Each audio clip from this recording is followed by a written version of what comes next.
বাঙালিদের জন্য থাকছে আজকের রেসিপি। তো আজকে বানিয়ে দেখাচ্ছি পটল, আলু আর মাছের ঝোল। তো চলুন দেখে নেওয়া যাক সম্পূর্ণ রেসিপি।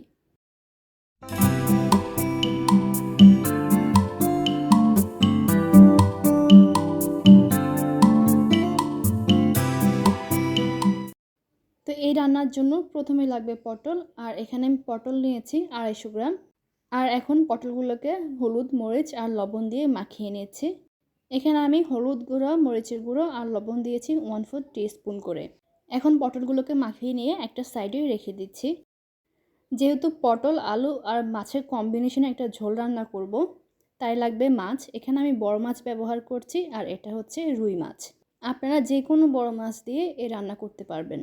তারপর 1/2 টিস্পুন করে দিয়েছি হলুদ, মরিচ আর লবণ। আর দেওয়া হয়ে গেলে সব কিছু একত্রে মাখিয়ে নিচ্ছি। মাখানো হয়ে গেলে মাছগুলোকে একটা সাইডে রেখে দিচ্ছি। এখন পটলগুলোকে লো টু মিডিয়াম হিটে রেখে ফ্রাই করে নিচ্ছি। এভাবে পটলগুলোকে ভেজে ঝোল রান্না করলে কিন্তু রান্নাটা অনেক মজার হয়। তো পটলটা একটু যখন লালচে হয়ে আসবে তখন তুলে ফেলবো।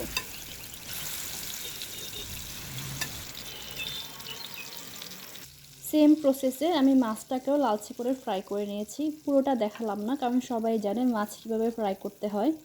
জাস্ট একটু লালচে হয়ে আসলেই মাছটাকে তুলে ফেলবো।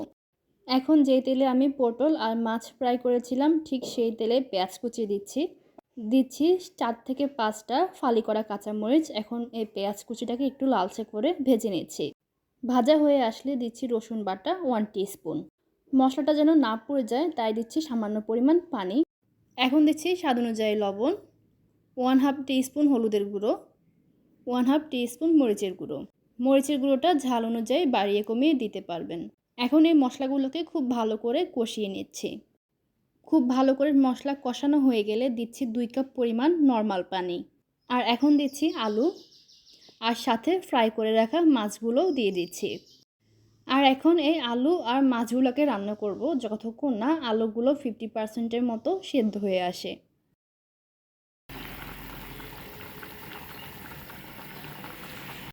আলুগুলো 50% সেদ্ধ হয়ে আসলে এ পর্যায়ে দিয়ে দিচ্ছি আগে থেকে ফ্রাই করে রাখা পটলগুলো।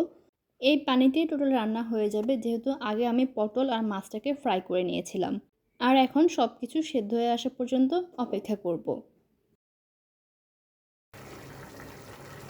কিছুক্ষণ পর ঝোলটা কিন্তু অনেকটাই শুকিয়ে গেছে। এমন মাখা মাখা হয়ে আসলে নামিয়ে ফেলবো।